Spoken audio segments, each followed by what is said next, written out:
Good morning and warm welcome to you all. I am Vaibhav, your host for today. Our topic for today is labor laws and regulations under EPF Act and ESI Act. It shall be taken by Mr. Dayanand Mangaonkar sir. He shall cover applicability EPF Act and ESI Act, various important definitions, what is salary under ESI and PF Act, panel provisions for non-compliance, benefits under ESI and PF, followed by question and answer session. Let's quickly go through the agenda.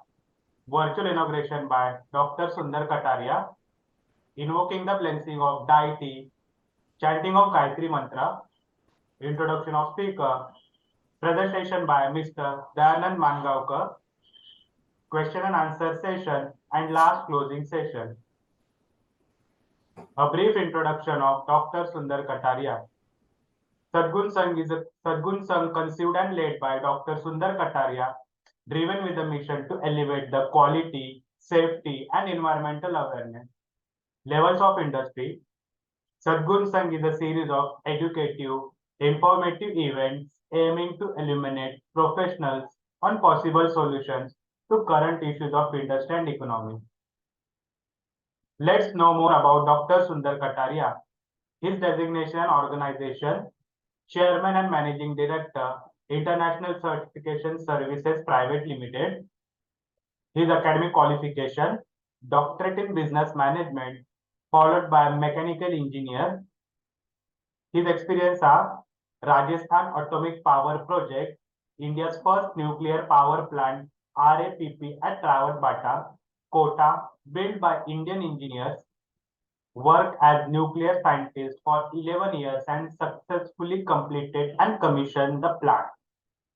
Engineers India Limited, first batch of engineers to develop Bombay High offshore oil and gas fields, mega offshore complex platform, trunk and submarine pipelines, underwater inspection and indigenization, oil and gas equipment, etc.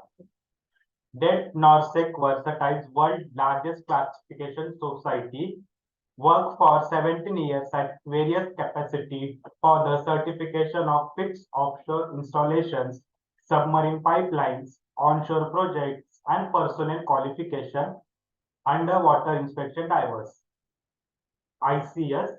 He is founder of India's first certification conformance assessment body established in the year 1999, provider of total quality solution, certification of management system, ISO, inspection, testing, and training qualification of personnel.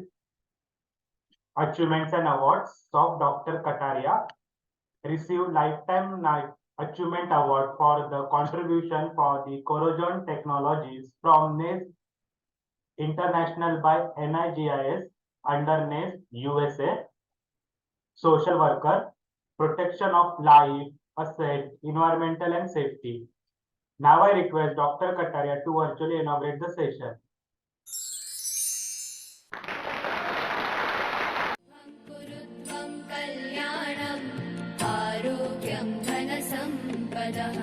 शुभं कुरुत्वं कल्याणम् आरोग्यं धनसम्पदः शत्रुबुद्धिविनाशाय दीपज्योतिर्नमोऽस्तुते दीपज्योतिर्नमोऽस्तुते शुभं कुरुत्वं कल्याणम् आरोग्यं धनसम्पदः शुभं कुरुत्वं कल्याणम् आरोग्यं धनसम्पदः. Please join us for the recitation of the Gayatri Mantra.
brief introduction of our today's keynote speaker.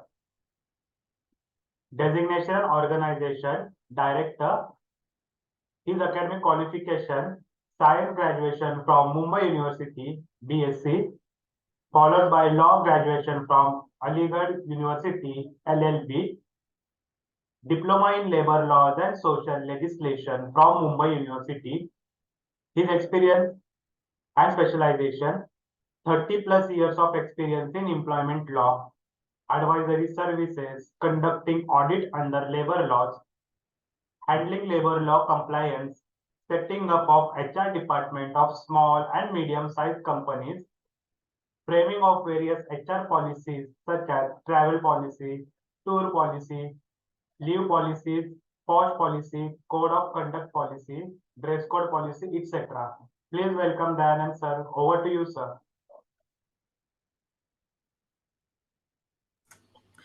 Thank you, Vaibhav, for this detailed introduction of myself. Please allow me to share the screen. Give me a few seconds.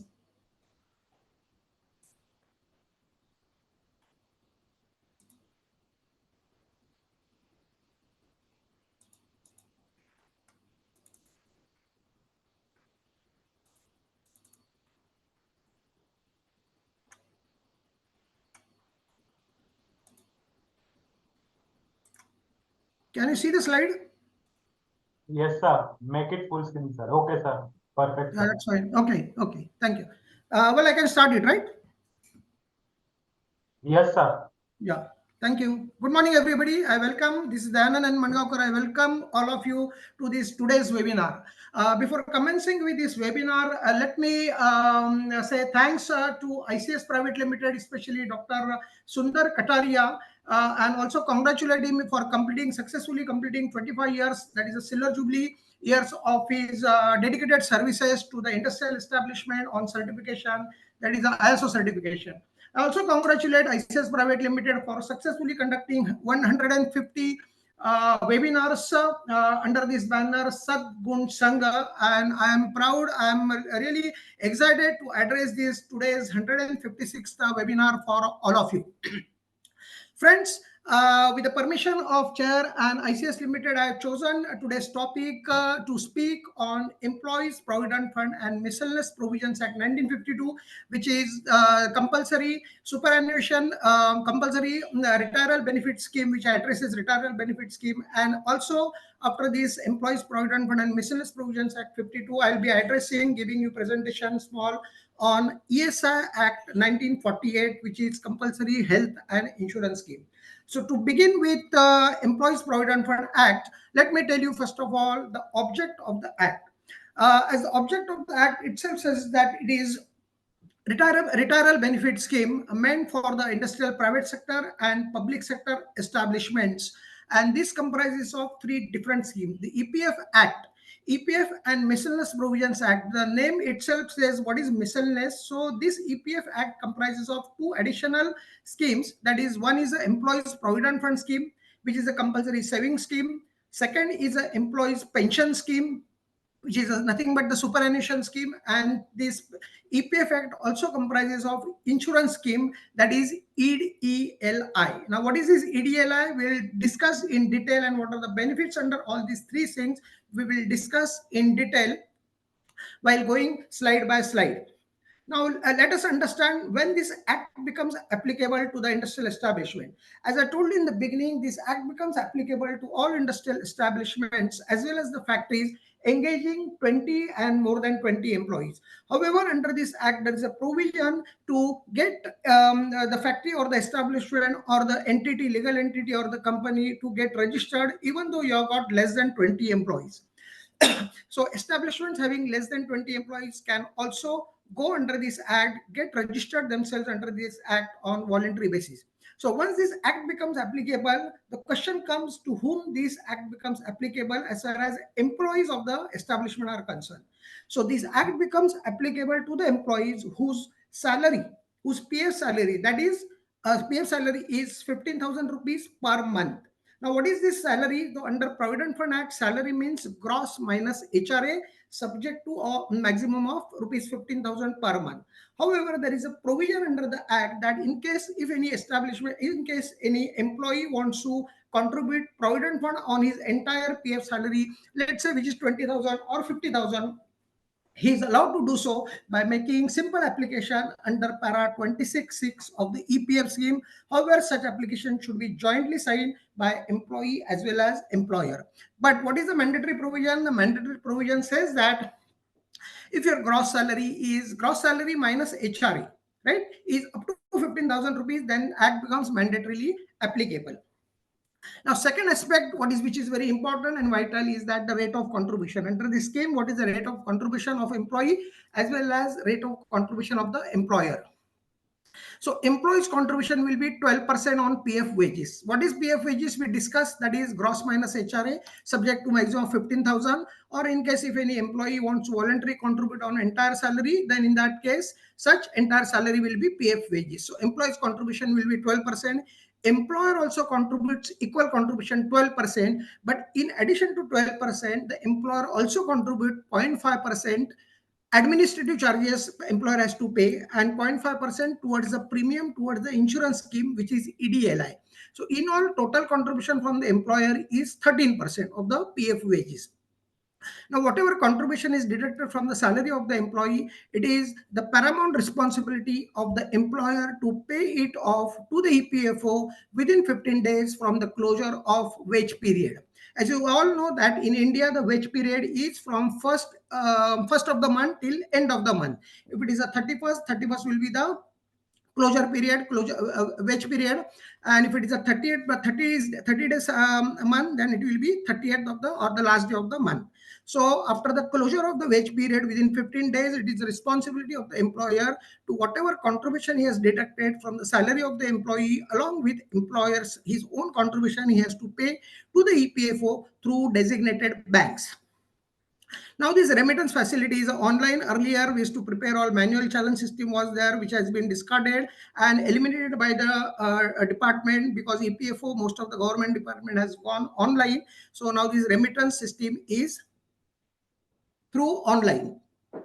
Now, how this 12% gets broken in various components, whether this 12% entire amount goes to the PF? No, that is not the case. So how the corpus of the various funds, that is a pension fund, provident fund, and EDLI forms, that this particular slide will give the breakup of this contribution. So employees' entire contribution is whatever is deducted from the salary goes to your PF account. Now, PF is a savings scheme. PF is a saving scheme. How out of employer's contribution, 12% of employer contribution, 8.33% subject to maximum of 1250 per month goes to pension fund. Now, pension is not a saving scheme. On pension amount or pension fund, you don't get any interest. Pension benefits are given out of corpus. Whatever corpus is from, out of that corpus, there are certain benefits are rendered based on the last on salary of the employee as well as the number of years of pensionable contribution made by the employee.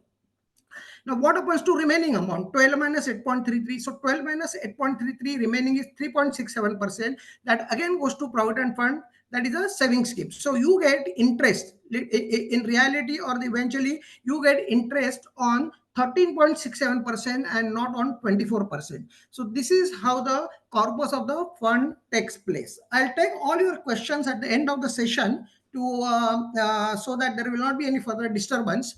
So proceeding towards the next slide, as I told you that the PF contribution is 3.67%, that is 15.67% goes to your PF account and 8.33% subject to maximum of 1250 goes to pension account. And pension is nothing but the pension is not a saving scheme. These benefits are given out of on completion of certain years of service, that is a 10 years of service.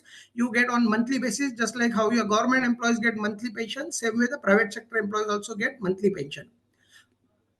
So as I told you that the PF is a saving scheme, and being the saving scheme, the government has to give the interest on this particular provident fund accumulation.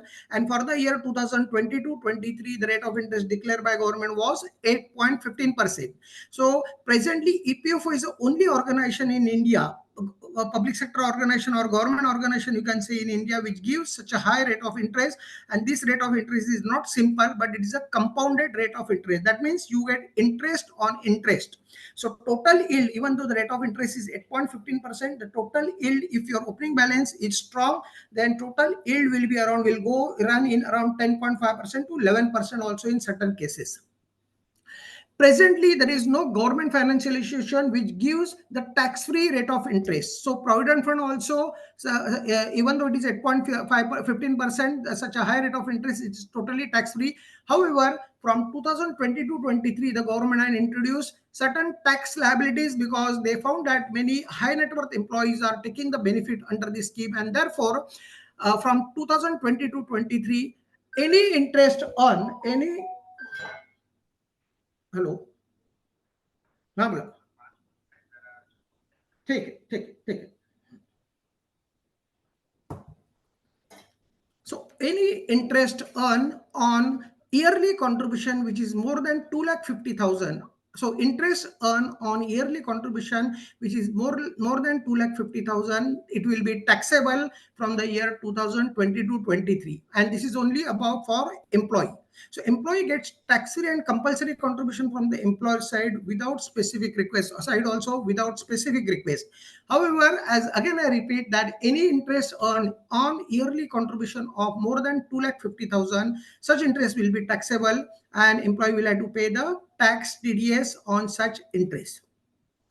Employees' contribution to EPF scheme automatically becomes member of the employees pension scheme also. So this, it is very important to understand and note that many people say that I just want to become the member of Provident Fund. No, it is not like that. Moment you become member of Provident Fund, automatically you become member of pension scheme also as well as the EDLI scheme. However, for becoming or after becoming member of employees pension scheme, you need not to contribute, or employee doesn't contribute single naya paisa toward this employees pension scheme. It is his employer who contributes towards this pension scheme. So as I told you in the second or third slide, that how the corpus of the fund takes place, or the breakup of the contribution takes place, that is entire employees contribution 12% goes to PF, and out of employers 12%, 8.33 goes to pension scheme. So it is the employer's contribution which goes to the pension scheme and not employee's contribution. So please bear in mind that employee doesn't contribute towards the pension scheme and EDLI scheme. The insurance fund and pension schemes are contributed and financed and funded by employer themselves and not by employees. Under this Provident Fund, the Provident Fund just like acts like a banking system. There is a provision for withdrawal of the Provident Fund on leaving the service. While in employment also, employees allowed to withdraw the Provident Fund after or upon completion of certain years of membership. I'll come to those slides once this presentation on these benefits gets over. There is also facility for transfer or portability of the fund, Provident Fund, from one employer to another employee, because you know that in private sector establishment, large number of employees gets transfer or leave the company and join a new company. In such case, earlier when the manual system was there, it used to become a hell of a job for transferring their Provident Fund. But because of the digitalization or because of the online system, now it is very easy. Within 1 month's time, you can transfer your Provident Fund from your previous employer to present employer. So as I told you, there is a withdrawal benefit. Whatever accumulation, whatever funds are there in your PF account, you can withdraw it. While in employment, on completion of certain years of membership and upon leaving the company also, you can withdraw it. There is a provision for portability of the Provident Fund from one establishment or one factory or one company to another company. There is a provision for nomination also. If you are a bachelor, if you are a spinster, unmarried, you can give the nomination to your parents, dependent parents. And in case of post marriage, or in case once you get you become married, in such cases you can change the nomination or you can add your spouse name in the nomination form. And this facility, this provision is also provided on the PF web portal, which is again online. As I told you earlier that the PF withdrawal is a tax-free provided withdrawn after completion of 5 years. We will see in detail that when the tax become applicable or when TDS is deducted from the PF of the withdrawal, that in the coming slide we will discuss this. Interest earned on PF amount is also tax-free However, as I told you that if any interest is earned by the employee on any contribution in excess of rupees 2,50,000 per year, such interest will be taxable, but not the contribution. Now, TDS on EPF balance has started. The TDS or the tax deduction on EPF balance has started from 1st June 2015, and we'll discuss more on this slide. So there are two slabs are there. One is a PF withdrawal if it is above 50,000 rupees. If the accumulation, if you are withdrawing your provident fund lying in your fund which is more than 50,000, then there will be incidence of the tax. However, if your PF withdrawal is below 50,000 rupees, then there will not be any TDS or a tax deduction.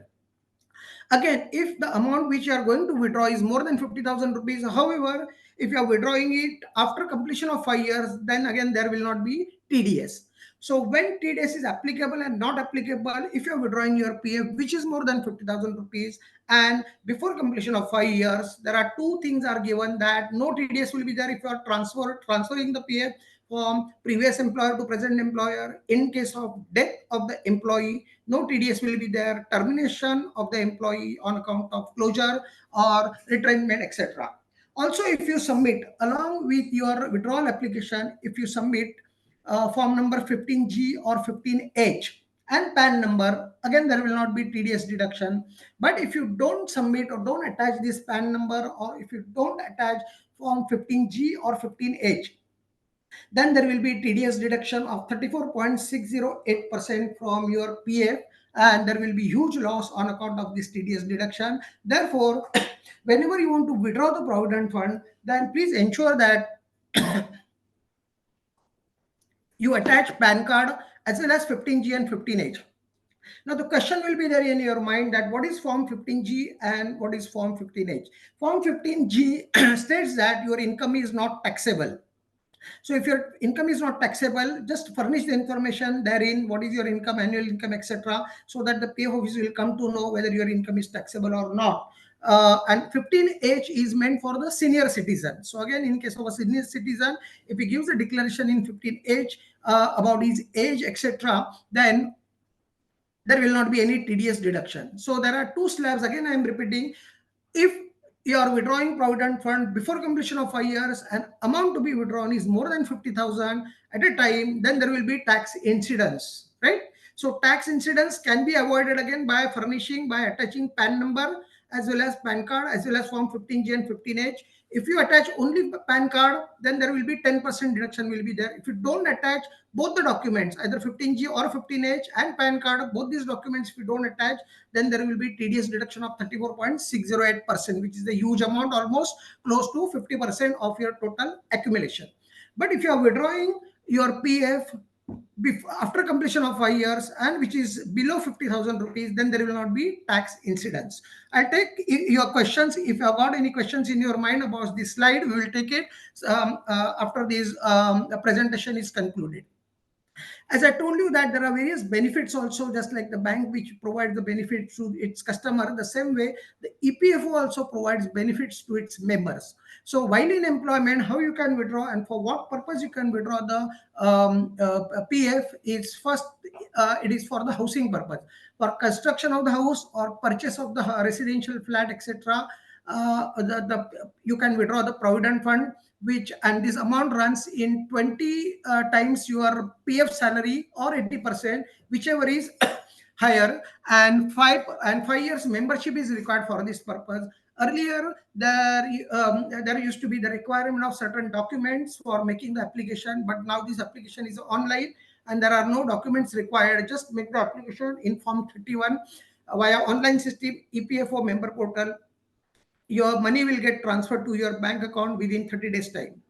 Second purpose for which you can take advance from the PF while in employment is marriage purpose. Now, whose marriage? Your self marriage, sister's marriage, brother's marriage. You can take advance from the PF provided you have completed 7 years of continuous service. And what is your entitlement? 50% of own share. For housing purpose, you get 80 to 85% of employee plus employer share. While for marriage purpose, you get 50% of own share. So also PF office gives, or the EPFO employees PF organization gives advance from your PF account for children post matriculate education. So if your children want to go for a higher education post matriculation, then 50% of own share can be taken from the provident fund. Again, 7 years continuous service is required. For the purpose of hospitalization, your own hospitalization, spouse hospitalization, or dependent parents hospitalization also, you can take advance, which is the entitlement is 50% of own share, and there is no minimum requirement of service for the purpose. And what is required is only just the 1 month hospitalization for major surgical operation. The certificate you need to take from general practitioner or the competent medical officer. You can also take advance from the PA for the repayment of housing loan taken from authorized financial institution like a banking institution or institutions like HDFC, etc. If you are taken advance and you know that you have to pay a huge amount of interest on this housing loan, and if it is disturbing your financial planning, so in such cases you can take advance from provident fund, because please note that PF doesn't give loan. PF, what they give is an advance. So whatever advance is given to you is not taxable, nor interest you have to pay on that amount. Only at the time of full and final settlement from the PF account, you will get that much lesser amount. Therefore, it is known as an advance, and this advance you need not to repay back to the EPFO. So many employees, when they are taken, when they are not completed, we are no doubt that 10 years membership is required. 10 years membership is required, and those who have very recently joined the company, not completed 10 years of service, and in the need of any residential flat or dwelling flat, etc., they take a housing advance or housing loan from the financial institution or the banks, etc. And then later on completion of the 10 years of service with the PF, they can take this advance and repay back this amount to the EPFO for excellent financial planning. So this is all about the employees provident fund, what we discussed and which I presented you certain key factors, key notes on this particular type. I'll switch over to next scheme, that is which is under the same act, employees pension scheme. Now, what is employees pension scheme? As I told you that the employees pension scheme is the benefits given under this scheme are monthly pension in the form of a sort of a salary or monthly pension post retirement you get, and for that purpose, what is condition? The age should be 50 years and 10 years of your continuous service should be there. So once any employee completes 50 years of age and 10 years of service, he is eligible for getting pension under this particular scheme. The normal pension, however, normal pension or the full pension employee is eligible upon attaining the age of 58 years. However, at the age of 50 years also employee can take a pension, but this pension will be reduced pension because at the age of 58 years you get full pension, and if you take 8 years in advance, if you take the pension 8 years in advance, there will be approximately 23% deduction will be there. Same way, if you take a pension at the age of 51 years, 52 years, then subsequently there will be a reduction of 2% per year. But one thing is there, that when you can eligible, when you can make application for pension, provided you are not employed anywhere, that is a precondition for getting this pension. Just like provident fund, the pension amount is also transferable. However, pension amount doesn't get transferred in reality. What get transferred is a pensionable service from your previous employer to present employer. Now, what types of pensions are there that we'll discuss on this particular scheme? So pension number one is a superannuation pension, which are eligible, employees eligible on attaining the age of 58 years and above, or 50 years also you can start taking pension, but it will be reduced pension. Along with this 58 years or age of the employee, the 10 years membership is also required, right? And this pension, again, the member is eligible till his or her death. And after the death of the member who is receiving the pension, his spouse will get the pension. Thereafter, children will get the pension till the age of 25 years. Again, please remember, pension is payable only to one person at a time. So if member is taking a pension, it will be applicable and payable to him only. Spouse will get the pension upon death of the member, and children will get the pension upon death of the parents. Short service pension, as I told you that short services pension or reduced pension, there is a pension which member has applied or started at the age of 50 years or above, but before completion of 58 years. Widow pension or widower pension is basically upon death of the member. If it is male, then a widow will be eligible. And if he is married, the widow will be eligible for the pension. And in case of female, the widower, the male person, will be eligible for the pension. For this pension, there is no condition of the service. Even after completion of 1 year of the death of the member, the widow or widower will be eligible for pension. Children or orphan pension is upon death of the parents. Again, no condition for service, no age bar, and upon death of the member, children are eligible for the pay. However, children get the pension till the age of 25 years, and in case of a female child, till she gets married. Once that female child gets married, the pension automatically stops. So this is what we discuss all about this pension and how the pension is computed.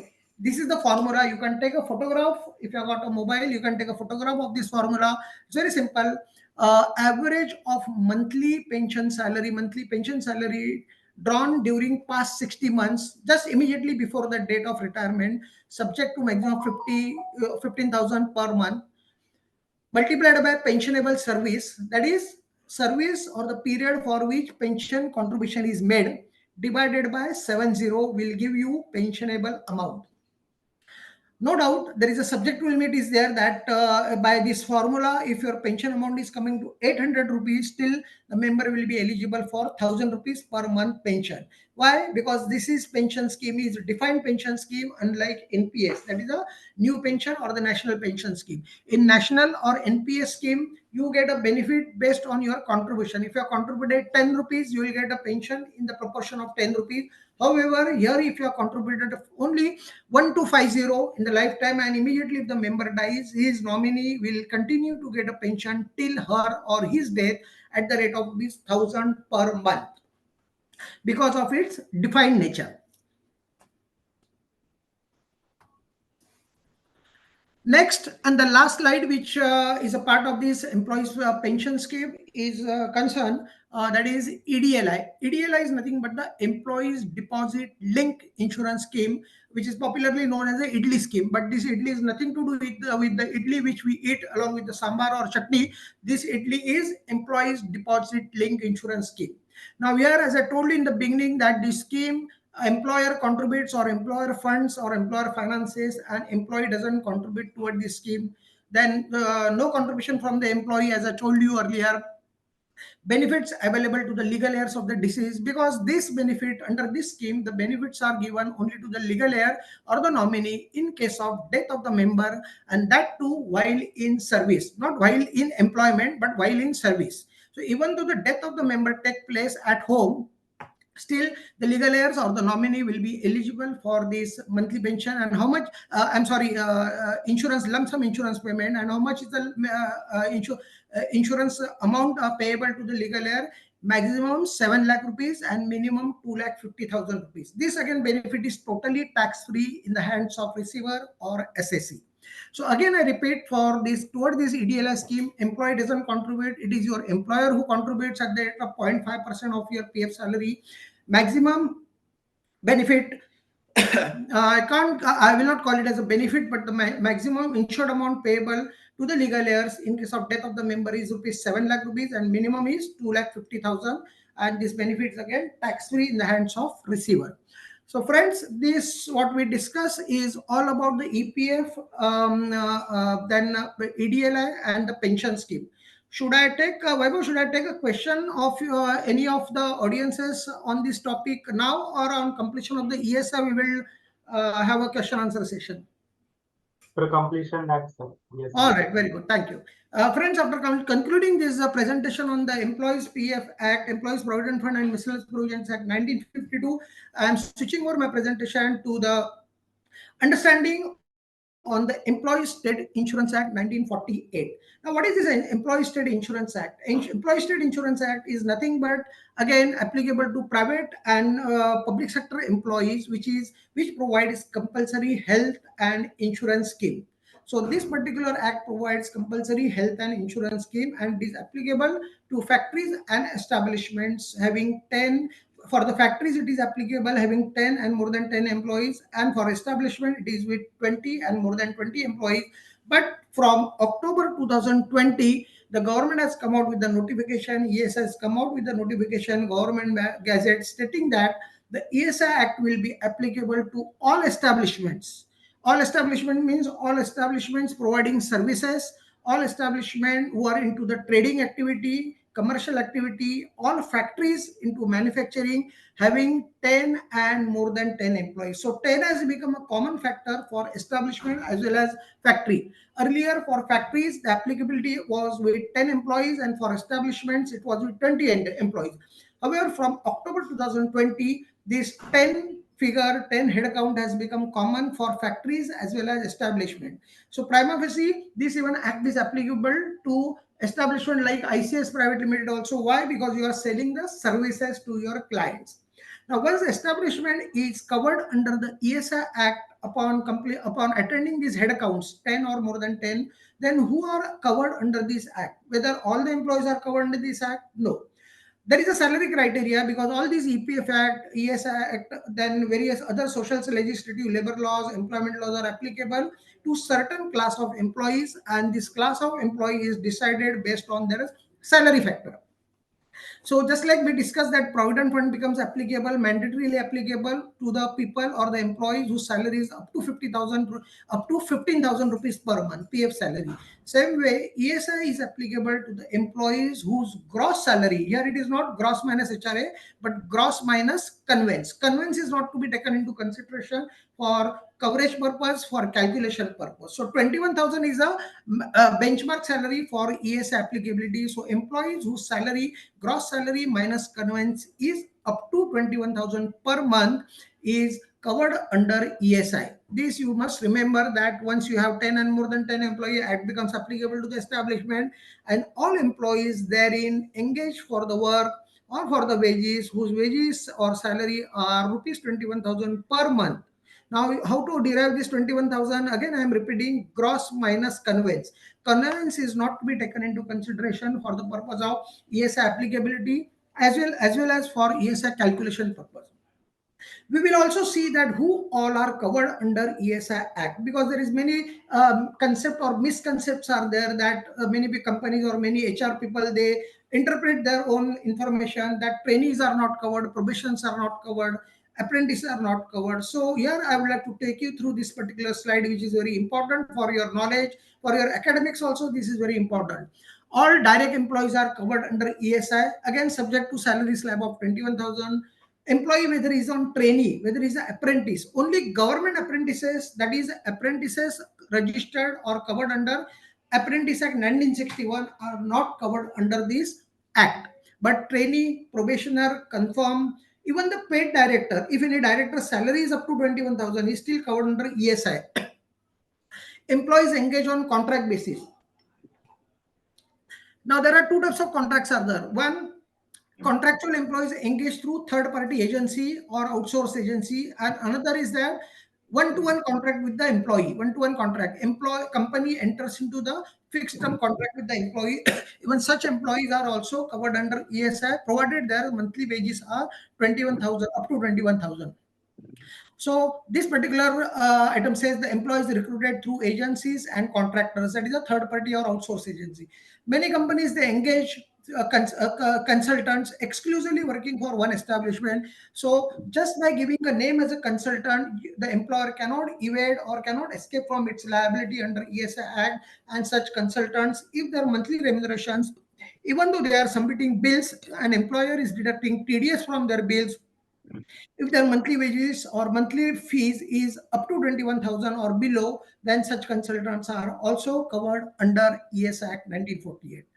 So after seeing these all covered employees, in red highlighted portion, I said the government apprentices and interns are not covered under the act.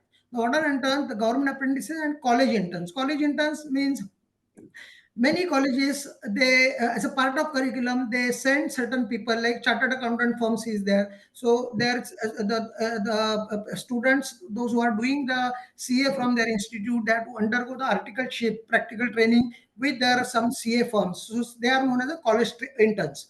In engineering curriculum also, there is a part of, as a part of curriculum, that to undergo every year 3 months at the industry as a hands-on experience. So they are also college trainees. So government apprentices who are registered in the Apprentice Act, and college trainees carrying letter from the institute or education institution, the principal, that they are the students of so and so college undergoing so and so course. So such college interns and government apprentices are not covered under ESI.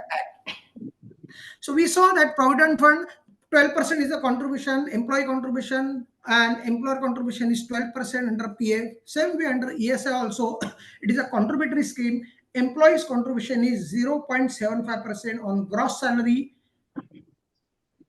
0.75% on gross salary minus conveyance. Only conveyance is not to be taken into consideration, and inclusive of OT wages. Employer contribution is also same, 3.25% on gross salary minus conveyance. So total contribution under ESI is 4% as against 24% or as against 25% of the PF contribution. So ESI contribution is 0.75% gross salary minus conveyance, subject to maximum of 21,000. Employer is also same, 3.25% gross minus conveyance, subject to maximum of 21,000, and total is 4%. So this we saw is all about the contribution. Now, what are the benefits? You must be having a question in your mind that what are the benefits available under ESI? Like how we saw the Provident Fund, there is a pension scheme is there is an insurance scheme is there, PF is a saving scheme, there is an advance facility is there, nomination is there, portability is there. Under the ESI also, there are 5 different benefits are there, and therefore the logo of ESI is what? Panchadip. Logo of the ESI, if you see that, you will find 5 flames. So each flame indicates each different benefit. First is the sickness benefit. So if any industrial establishment, in any factory or establishment, employee falls sick, the employer need not to give any single naya paisa for towards his salary or wages. It is the ESI who will pay his compensated salary. Disablement benefit. So while coming on duty, while going away from duty, or while on duty, if any employee meets with the accident, then in such cases, such employee injured person gets a benefit. Again, the employer need not to pay single naya paisa for this particular accident benefit. It will be paid by the employee state insurance corporation. Third is a maternity benefit. So maternity benefit, as the name itself suggests, that it is applicable to the female employees. We will discuss in detail that what are those benefits available under the ESI Act, which are similar to the Maternity Benefit Act also. Dependent benefit. The name dependent benefit itself suggests that or connotes that the dependent benefits is applicable or payable to the nominee in case of death of the employee while in employment. There is also provision to pay the funeral expenses. If any employee dies, insured person dies, then the ESI pays rupees 15,000 for meeting with his funeral or last rites on production of one particular form, that is a form 12A, and death certificate of the deceased person or the deceased employee. So on the next slide, we'll discuss more about various benefits, what are the eligibility, etc. So these are the benefits in the pictorial form. Now you will have a question in your mind that what this beautiful actresses by the name Hema Malini is doing on the screen. She's a Rajya Sabha member, as you all know, and she's also brand ambassador for ESIC. Many of you may not be knowing that Hema Malini is a brand ambassador for this Employee State Insurance Corporation. So she is suggesting on the screen, what are the benefits, what we discussed just now, that medical benefits. Medical benefit is in benefit in kind, no doubt. Sickness benefit is in cash, maternity benefit is also in cash, disablement is in cash, dependent is in cash, unemployment allowance is also cash. So various other benefits are also available. That is what this dream girl is suggesting to all the stakeholders. Now, just like the Provident Fund, as I told you that the Provident Fund, this contribution, whatever is collected, deducted from the salary of the employee, needs to be remitted with the EPF within 15 days. The same rule, same logic, same regulation is applicable in this case in case of the ESI also. Within 15 days, the employer has to pay this contribution deducted from the salary of the employee along with the own share of contribution to the employee state insurance corporation, and any delay on this count will be strictly viewed by both these authorities, EPFO as well as employees ESI corporation, and there is a provision for huge penalty for such delayed contribution, including treating such offense or non-compliance as a criminal offense. So you can understand the gravity and the gravity of this such non-compliance, and therefore I'll request if anybody from the employer side is attending this program, I'll say that you must give really proper thought toward this compliance purpose and should not delay on this, because in addition to this penal provision of paying penal interest and damages, there is also a provision for treating it as a criminal offense, that is a prosecution, which is a non-bailable offense, right? And we have one accounting year comprising of 12 months, that is accounting year, what we call. So under ESI, also we have two contribution periods. They are not known as the accounting period or accounting year. It is known as the contribution period. So first contribution period starts from 1st April, ends on 30th April, and the corresponding benefit period for contribution period of April to September is 1st January to 30th June. Same way, the contribution period which starts from 1st October to 31st March, the benefit period will be 1st BP. And what is this BP? That is the contribution period and benefit period. Contribution period is a period during which employee and employer contributes towards the scheme, and the benefit period is a period during which employee avails the benefit under the scheme. So if any employee falls sick, or if he wants to take a benefit during the period from 1st January to 30th June, for him the salary will be taken into consideration, which he has contributed 9 months before. In the preceding contribution period, what was his salary? That is 1st April to 30th September will be taken into consideration for ascertaining the benefit which is payable or paid to the employee or the insured person. It is also important to note and bear in mind that on 1st April, because the contribution begins on 1st April, first and second contribution period begins on 1st October. So if any employee is covered under ESI Act on 1st April and 1st October, you have to continue his contribution till the end of contribution period. So if any employee is covered under ESI Act on 1st April, you have to continue with his contribution till 30th April. Even though during this contribution period, if his salary exceeded 21,000, you have to contribute ESI on his entire salary till end of contribution period. And the same logic, same regulation, same rule continues, goes for another contribution period, that is if any employee is covered under ESI on 1st October, his contribution will continue till 31st March. This contribution period, maybe November or December or January, salary increases, goes more than 21,000, the contribution will continue till end of contribution period. That is a sickness benefit, dependent benefits, medical benefit, maternity benefit, etc., etc.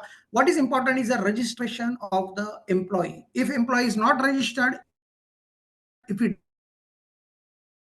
doesn't have an insurance number, if it doesn't have any insurance card, then he will not be able to avail this to ensure that all his ESI registered or ESI covered employees are, or employees who are contributing toward ESI are registered under ESI, they have got their insurance number and got the ESI card which is displayed on the screen. This card is like yellow and blue color. This card is there, which is available, which can be downloaded from the ESI website.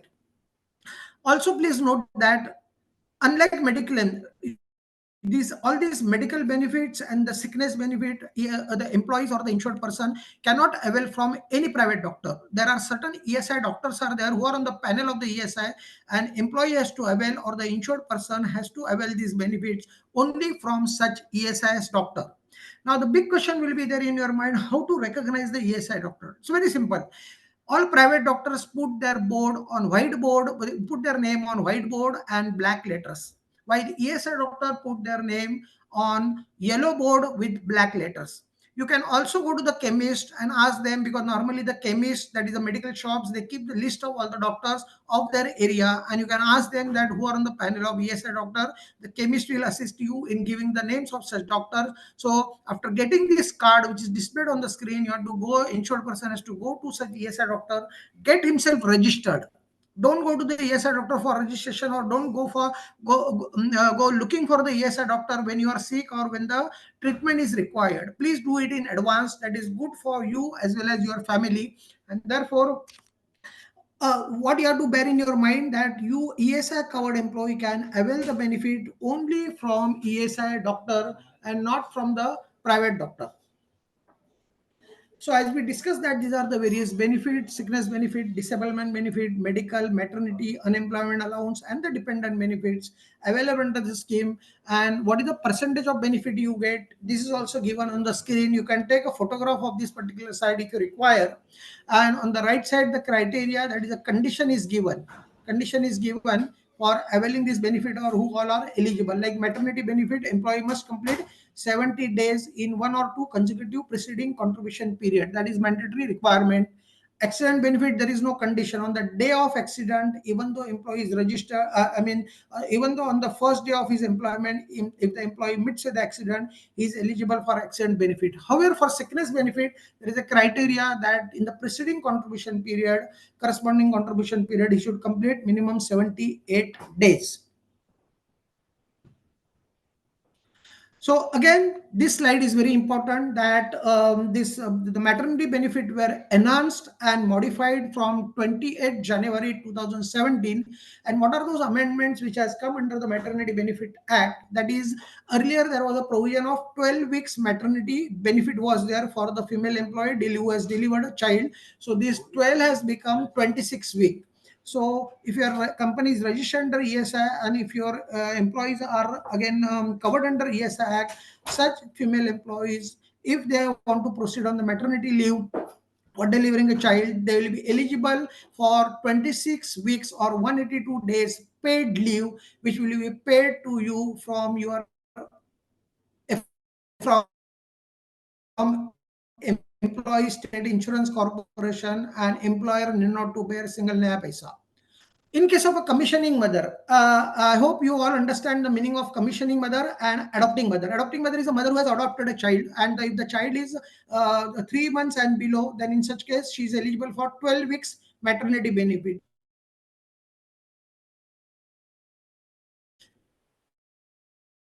They are eligible only for 12 weeks maternity benefit. So in case of a surrogacy or surrogated mother, that 12 weeks leave is available. In case of a medical termination of pregnancy or MTP, which is also known as a miscarriage, 6 weeks leave, that is 40 days weeks maternity leave is applicable, eligible from the date of MTP, that is a medical termination of pregnancy. And in addition to these 26 days, the female employee is also eligible for additional 4 weeks leave, that is a 1 month leave, that is for sickness arised out of pregnancy, confinement, or premature birth, etc. Right? And in maternity benefit, the rate of benefit payable or paid to the female employee is double the standard benefit rate. Almost same salary, she will be eligible. So this is all about in detail about what are the maternity benefits available under ESI Act. I know I'm going a little fast because the time is a constraint that and I have to finish around 3 to more slides. However, whatever is remaining, or if I got any queries, question, doubt in your mind, I'll try to take all those questions in my FAQs or question and answer section. Friends, this is again important slide that you must be knowing that if the employee insured person has to take a benefit only from the ESI doctor and only from the ESI hospital, then where are these ESI doctors and where are the ESI hospitals? So ESI doctor, I told you that how to recognize the ESI. There are around more than 200 ESI doctors are there in Mumbai. How to identify them? Go to approach the chemist, ask them who are the ESI doctor, or from their board, name board, yellow board and black letters, you will come to know whether they are ESI doctors or no. Same way, the list of ESI hospitals I am also displaying that in Andheri, Marol, there is a ESI hospital is there having a state-of-art facilities. Poddar Hospital at Worli, MGM Hospital at Parel, Mulund also beautiful hospital is there. Vashi, Kandivli also there is a ESI hospital is there. Then Wagla State Thane also ESI hospital is there. So with this, friends, I have concluded my presentation. In nutshell, there are many things which are to be discussed on this ES and Provident Fund Act, which are again the species of the social legislation, because as you know that there are more than 29 labor laws are there, which mainly talks about the social legislation. What I touched today are only the two aspects of it, that is a saving retirement benefit scheme which falls under Employees Provident Fund Act, and Health and Insurance Scheme, which falls under Employee State Insurance Act. And that also only beneficial part or benefit part and applicability part are taken.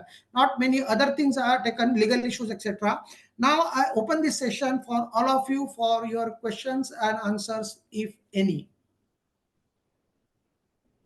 Sir, there is a question in the chat box from Sanjay sir. Yeah, please. Yeah, Mr. Sanjay, what is your question? How much contribution can do by employee other than regular 12%? This you are talking about the PF? Yes. Are Yes, you sir, talking PF. about the PF, Mr. Sanjay, or ESI? Yes, sir. Yeah, if PF, it is PF. for PF, yeah. For PF, the employer can maximum contribute 12%. As far as the employee is concerned, there is no upper limit. He can contribute his entire PF salary to the extent of 100% also towards Provident Fund. But please note that we have a certain governing law, subsequent governing law, that is the Payment of Wages Act 1936 is there, which restricts what is the maximum deduction from the salary every month, which should not be more than 60% in case of a cooperative society contribution, and in normal course your monthly contribution should not be, monthly deduction should not be more than 50%. So if you are fulfilling that criteria, then you can contribute even to the 100% also of your entire of your PF salary. Yeah, thank you, sir. Yeah. Sir, there is another question from Shubham Shapurkar, Yeah. who give this card of that employees, that ESIC card, sir. And what is the process of ESIC reimbursement after changing the dispensary? No, come back again, please, with this question. When I understood that process for taking the benefit and reimbursement. And second, what was your first question? Who give this card of to employees, sir? That Yeah, card. these ESIC. cards are generated now. Earlier, the ESI branch office is to give this card, but that practice is stopped now. It is the employer who has to, after registration, you will get an insurance number. So once this insurance number is generated, it is the duty of employer. Employer means HR department to take to generate, or to take this card from the ESI web portal and take the printout and give it to the employee. As far as the reimbursement is concerned, please note that ESI doesn't work like a Mediclaim. You're already paying a contribution, so you don't have to pay anything. ESI doesn't have a reimbursement scheme. You have to go to the ESI doctor, you have to go to the ESI hospital only to avail the benefit, where the treatment and medical supply is free of cost. You don't have to pay single naya paisa for that purpose. So there is no question of reimbursement.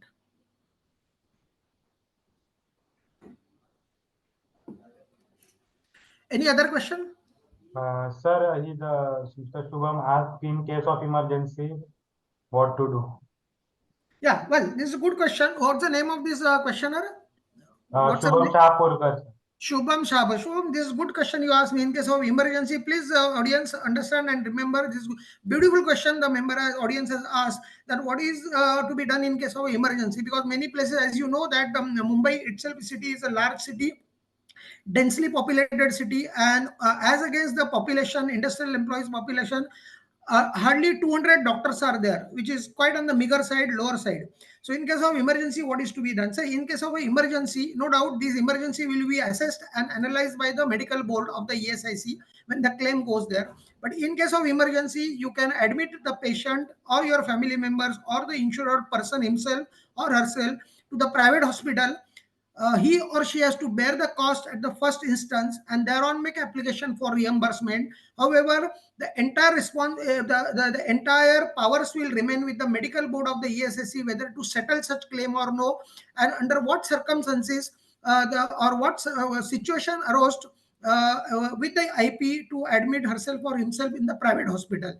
So that you have to give the justification note for that purpose, and based on that, once the claim is passed, all reimbursement will take place, but it takes some time. Next question.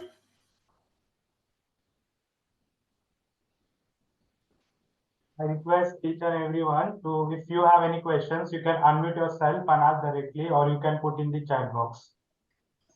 Sir, there is a question from Harish sir. In case Yes, of please. dependent benefits, what documents are required to be submitted? Well, burden dependent on. benefit, yeah, as I told you, that dependent benefit is payable only to the nominee of the insured person in case of death of the member. So death certificate is important, number one. Number two, you have to establish that this death has occurred.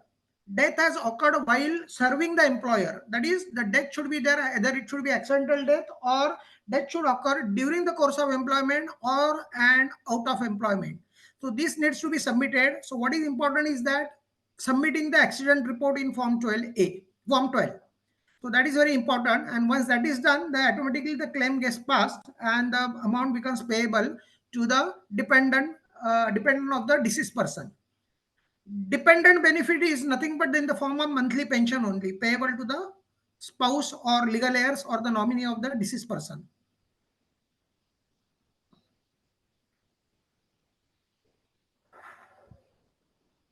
Hello. Yeah, yes, please. Hello. So I'm facing a problem in ESIC reimbursement. Like Yeah, I took my what kind of problems you are facing and what kind of reimbursement is this? Is it a yeah. So I yeah, took please. my father. Yeah, I took my father in an emergency case in a hospital where they provide reimbursement. So after like discharge, I'm like currently I went to a ESIC office and took all the bills, and they are saying that that and I've changed my dispensary from Mumbai to my current location where I'm staying in Belgaum. So there is still pending that I have changed my ESIC dispensary, and it is pending from the Mumbai office, So ESIC Mumbai. have you done a necessary correspondence for changing your dispensary, number one? And number Yes. two is, yeah, number two, your father was admitted in the private hospital. Yes, but in that hospital, they provide the reimbursement facility from ESIC. Okay, and you are covered under ESI. Yes. Okay, but if they provided reimbursement facility from ESIC, then what is the hitch? What is the problem? That I have changed my dispensary from from Mumbai to Belgaum, and still So it is not changed. whether that And change is affected, whether that change is affected. no, still it is not changed. And when I So went to the ESIC office, they are saying that it has to be done. Then only I can like claim that reimbursement. yeah, that you need So to get it done from Mumbai office, transfer the file to Belgaum so that there will be continuity of employment. Best, like what is this procedure? Means how to change and where you are who has employed to done it? presently, you are presently employed in Belgaum. No, it is in Mumbai only. Then why you are transferred your dispensary to Belgaum? If you are in Mumbai, your Because dispensary. no, my hometown is in Belgaum, and No, I'm staying in Belgaum only now currently. And I have like I have gave my resignation, and I have uh yes. no. You need to discuss this case with me separately. I think so. There are certain complications are there. You can take my contact number from Vaibhav because let us not waste the Okay. time of others. It's a very specific Yeah. and typical case. So you can call me subsequently or through email. You can send me your queries. Okay.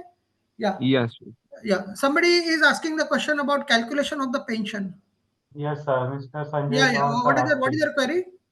what is the calculation of monthly pension through EPF after completion of 58 years service, and how much pension amount get if gross salary 50,000? Who is asking this question? Mr. Sanjay Chauhan, sir. Mr. Sanjay Jawan, I had suspended that my slide for a few seconds. I requested everybody to take a photograph of that slide also. Please note down this formula.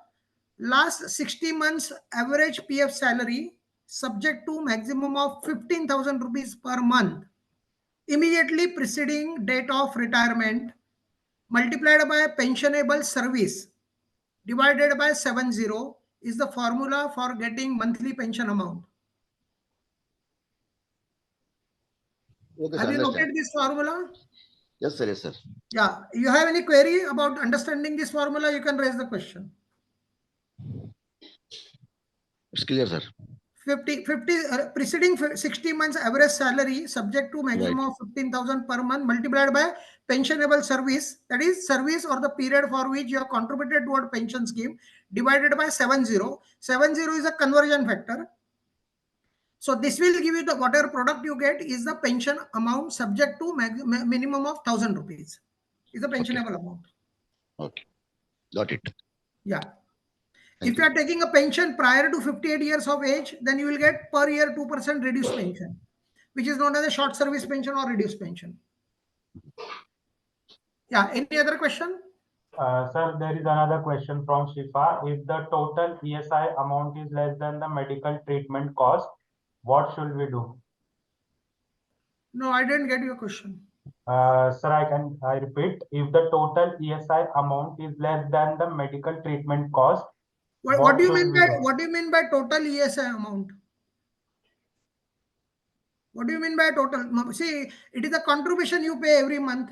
4%, 0.75% employee contribution, and employer contribution is 3.25%. It is totally 4% of the salary. And this contribution is nothing to do with your the medical treatment. It can exceed definitely.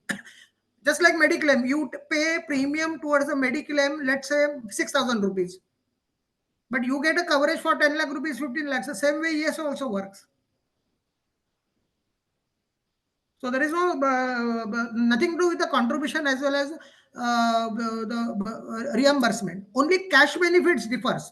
If you are paying more contribution, you will get a more cash benefit like maternity benefit, sickness benefit, dependent benefit, accident benefit. That amount you will put. But as far as medical treatment is concerned, which is the benefit in kind, that is nothing to do with your contribution. Even if you are contributing 10 rupees, they have to pay if required. If the heart surgery is there, they have to pay 2 lakh rupees. I hope it is clear.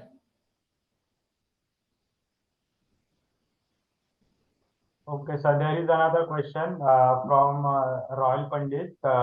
If there is my ESIC policy is valid only in Maharashtra or all over the Bharat? It is a central government scheme. It is valid across India. However, wherever you are moved, wherever you are located, you have to register locally with that branch office as well as the ESI doctor. That is a precondition. Because as you know that as per Constitution of India, the medical and health is a state subject. While ESI money is collected by the central government, but benefits are given by state government. So if you are your registered office is in, let's say, Mumbai, and if you are working somewhere in Chennai or Madras, then you have to register yourself with the ESI branch office of your company in Chennai and ESI doctor in Chennai.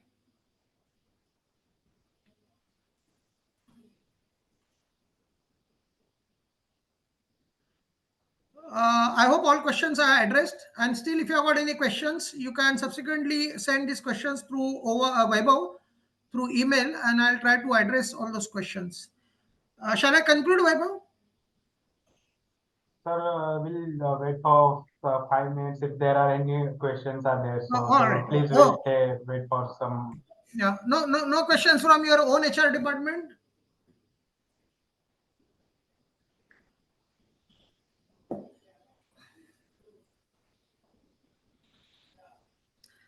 I can see my friend on the screen, Advocate Keshav Korgaonkar. Keshavji, let me say you hi to you.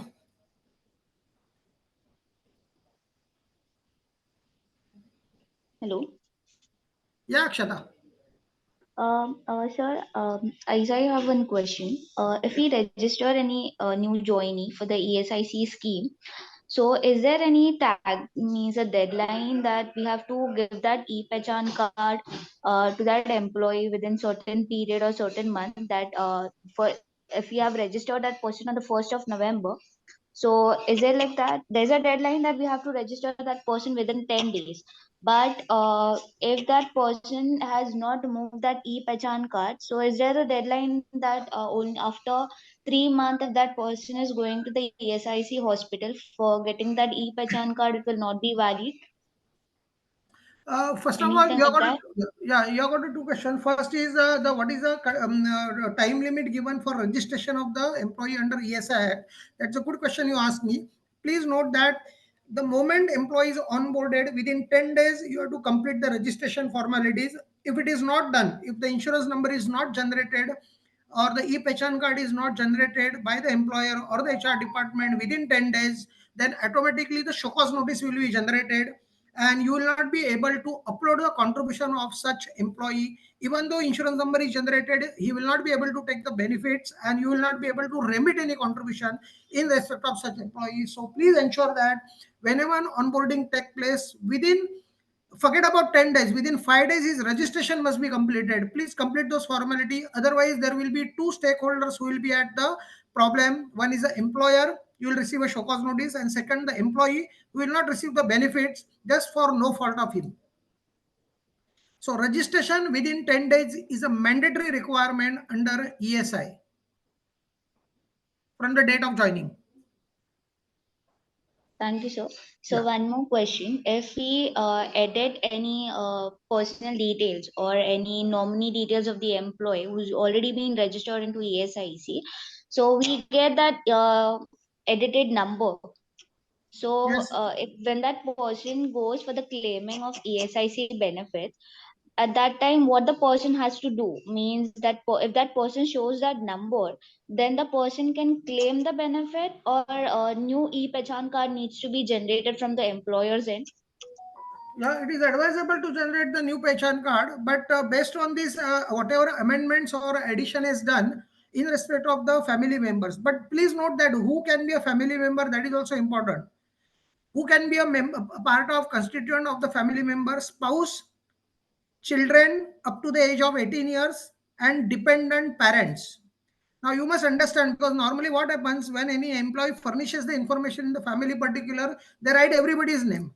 They write a dependent, they write a non-dependent parent's name also, because many of the employees or even the HR managers do not know what is the meaning of dependent parents.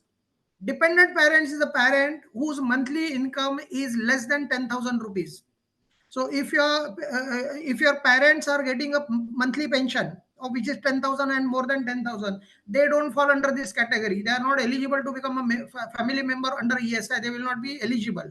That many people make a error in understanding the dependent parents. Many employees, insured person, write their brothers and sisters' name also. So they are also not a family member. They cannot be family member irrespective of their age as far as ESI is concerned. So that needs to be taken. Secondly, many people, as you know, that under other than Islamic or Mohammedan law, no other law allows second marriage. So they many times they write their second wife's name also. If they are Hindus, the second wife is illegal wife. So they are not allowed to do that. So such type of cases many times comes to us that the ESA is not admitting. They will not admit such type of cases. So we need to examine what is exactly problem is there as far as this addition is concerned. So there are certain criteria are there for addition or deletion of the family details of family members.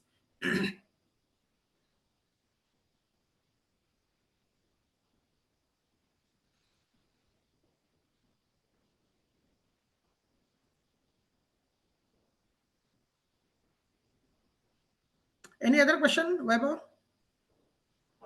So I request everyone, if anyone have any questions, you can ask her, unmute yourself and ask directly or put in the chat box.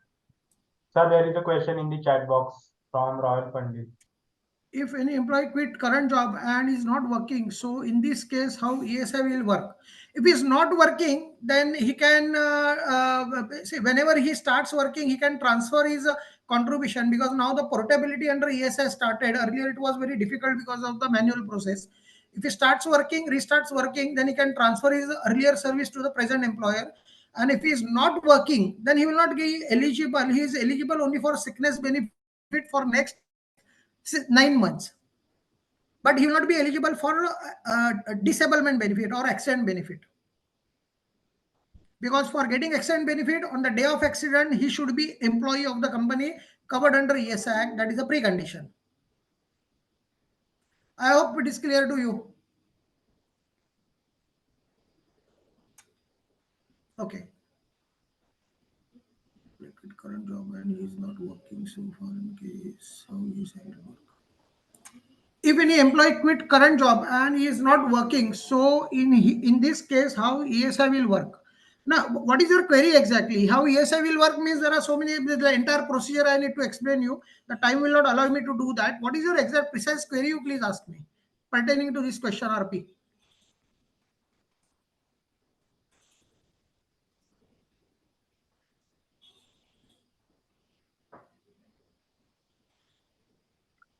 Nothing, sir. It's clear for me. Yeah, all right, okay. There Yeah. is somebody Yeah. wants to ask the question, if any current employee, current job and is not working, ESI will go. Huh. Any other question, Vaibhav?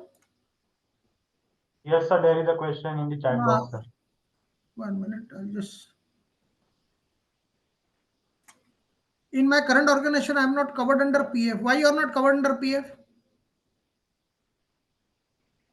What is the query? I understood this is the status you have given me that in your current organization you are not covered under PF.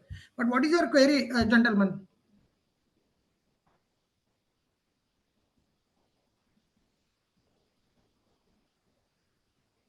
After resigning, yeah. I'll take a next question in the meantime. After resign, somebody is asking me. After resigning, how many days or months this facility continues? This ESI facility continues maximum for 9 months. As I told you that contribution period and benefit period, till the time benefit period is in existence, for that corresponding contribution period, your benefit will continue except for the accident benefit. Accident benefit, on the day of accident, member or the employee, insured person should be employee of the company. That is mandatory requirement. So in case of a resignation, leaving the company, separation, he will not be eligible. If the accident, he meets with the accident, after leaving the company, he will not get any accident benefit.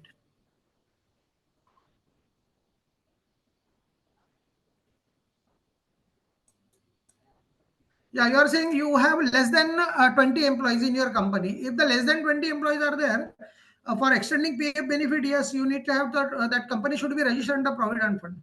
Then only the employee, at first instance, establishment or factory must be covered under ESI, PF and ESI. Then only employees will get the benefit. So if you have got less than 20 employees in your company, the PF will not be applicable. And since the PF is not applicable to the establishment, the employee also or the cases like you will be there in that case. I understand this. Now PF is discontinued. Yeah, you can keep your PF with the Provident Fund office. You will continue to receive the interest thereon, because PF is the only organization which gives the tax-free interest, and that too the maximum interest. Presently it is 8.15% per year compounded.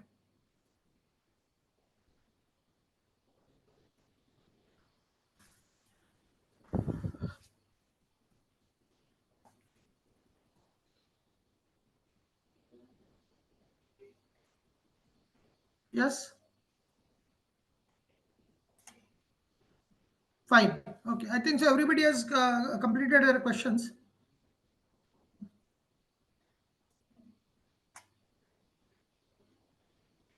No, discontinuation will not affect. You can you can keep your PF as it is, or you can withdraw also Provident Fund. You have got option with you. Either you can withdraw it or keep it as it is. But if you withdraw it, you will spend it. So better you keep it as it is, because the objective of the Provident Fund is a old age. It is an old age benefit stick.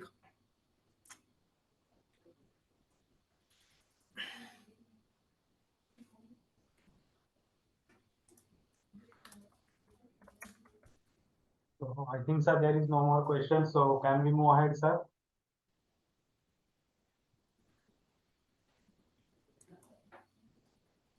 Yeah, fine. So I concluded. Thanks everybody for patiently listening to me and making it interactive by asking various questions, genuine questions. And I hope that such type of sessions, again, you invite me for such type of session, and it will be my pleasure to address all of you once again. Maybe next time the different audiences, different class of audience with new and different topic from me. Thank you everybody. Thank you ICS team, and thank you Vaibhav. Thank you, sir. Yeah. Shall I log out?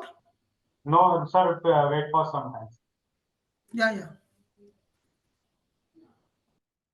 So thank you, sir, for the explaining topic in simplifying way and for the presentation. So our next session is on 2nd December. On 2nd December, we have a topic on input tax credit, which shall be taken by Mr. Kamal Kumar Walecha. He shall cover precondition for GST input tax credit and latest amendments with respect to IT. GSTR 3B, important changes from November 23. New features of GST portal 3B, followed by question and answer session. ICS is pleased to provide you all its research and development, integrated management system, QMS, EMS, and OHSS, Excellence in Education Management, ISO made easy in Gujarati, Marathi, Telugu, and Hindi. For reading any of the above book, please contact Ms. Sushma Kindalkar on the given contact details. I request everyone to please register on www.sadgunsang.org and go in your login and give your valued feedback to us. So thank you everyone. Thank you Dayanand sir. Thank you all the delegates Most and welcome. participants Most for welcome. joining Most this welcome. session on labor laws and regulations under EPF Act and ESIC Act. So now it's time to officially close this session. Thank you everyone. Thank you so much.